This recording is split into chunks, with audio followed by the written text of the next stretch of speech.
প্রিয় মুক্তিকামী ছাত্র জনতা, আমরা দেখতে পাচ্ছি যে আমাদের এই অভ্যুত্থান এবং বিপ্লবের পরেই দেশে অরাজকতা নাশকতা করছে ফ্যাসিস্ট এবং তাদের দোসররা।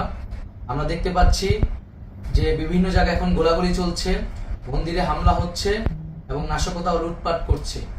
আমরা মনে করি আমাদের যে ছাত্র নাগরিকদের অভ্যুত্থান তাকে নস্যাৎ করার জন্যই পরিকল্পিতভাবে এই ধরনের ঘটনা ঘটানো হচ্ছে।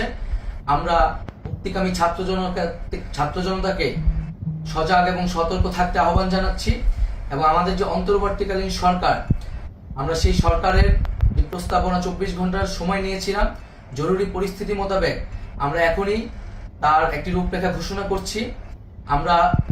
আমরা সিদ্ধান্ত নিয়েছি যে সর্বজন গ্রহণযোগ্য আন্তর্জাতিক খ্যাতিসম্পন্ন নোবেল পুরস্কার বিজয়ী ডক্টর মোহাম্মদ ইউনূসকে প্রধান উপদেষ্টা করে অন্তর্বর্তীকালীন সরকার গঠন করা হবে এবং ডক্টর মোহাম্মদ ইউনূসের সাথেও আমাদের কথা হয়েছে। তিনি ছাত্র জনতার আহ্বানে বাংলাদেশকে রক্ষা করতে এই গুরু দায়িত্ব নিতে সম্মত হয়েছে। আমরা সকালের মধ্যেই আমরা এই সরকার গঠনের প্রক্রিয়া দেখতে চাই।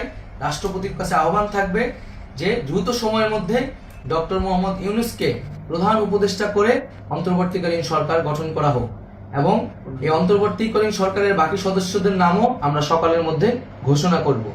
প্রিয় বন্ধুগণ, দেশে যে অরাজকতা চলছে, মানুষের জীবনের নিরাপত্তাহীনতা চলছে, সেজন্য আমরা রাষ্ট্রপতির কাছে আহ্বান জানাচ্ছি দেশে আইন শৃঙ্খলা পরিবেশ ফিরিয়ে আনার জন্য দ্রুত সময়ের মধ্যে কার্যকর ব্যবস্থা নিতে হবে এবং আইন শৃঙ্খলা বাহিনীকে সহযোগিতা করার জন্য মুক্তিকামী ছাত্র জনতাও রাজপথে থাকবে এবং অন্তর্বর্তীকালীন সরকার গঠন না হওয়া পর্যন্ত মুক্তিকামী ছাত্র জনতাকে রাজপথে থেকে তাদের যে অভ্যুত্থান, সেই অভ্যুত্থানকে রক্ষা করতে হবে।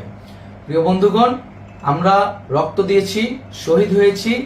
আমাদের যেই প্রতিশ্রুতি একটি নতুন বাংলাদেশ গঠন করার জন্য, সেটিকে আমাদের অবশ্যই বাস্তবায়ন করতে হবে এবং অবশ্যই ছাত্র জনতার প্রস্তাবিত সরকার বাদে কোনো ধরনের সরকার কিন্তু মেনে নেওয়া হবে না।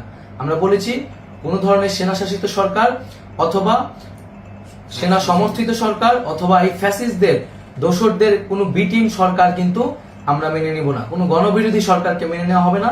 ছাত্র জনতার অভ্যুত্থানকারী যে প্রস্তাবিত সরকার, অন্তর্বর্তীকালীন সরকার, যেটা আমরা সিদ্ধান্ত উপনীত হয়েছি ডক্টর মোহাম্মদ ইউনূসকে প্রধান উপদেষ্টা করে এই সরকার গঠন করা হবে, সেই সরকারকেই বাস্তবায়ন করতে হবে অবিলম্বে। আগামীকাল সকাল থেকে সকলকে আহ্বান জানাচ্ছি রাজপথে থাকার জন্য এবং আমাদের যে সাম্প্রদায়িক সম্প্রীতি এবং রাষ্ট্রীয় সম্পদ রক্ষা কমিটির ঘোষণা হয়েছে বৈষম্যবিরোধী ছাত্র আন্দোলনের নেতৃত্বে, সকল পাড়ায় পাড়ায় এলাকায় এলাকায় সেই কমিটি পাহারায় থাকবে। আমাদের সংখ্যালঘু কমিউনিটিকে আমাদের রক্ষা করতে হবে, রাষ্ট্রীয় সম্পদ এবং এই দেশকে রক্ষা করতে হবে আমাদের।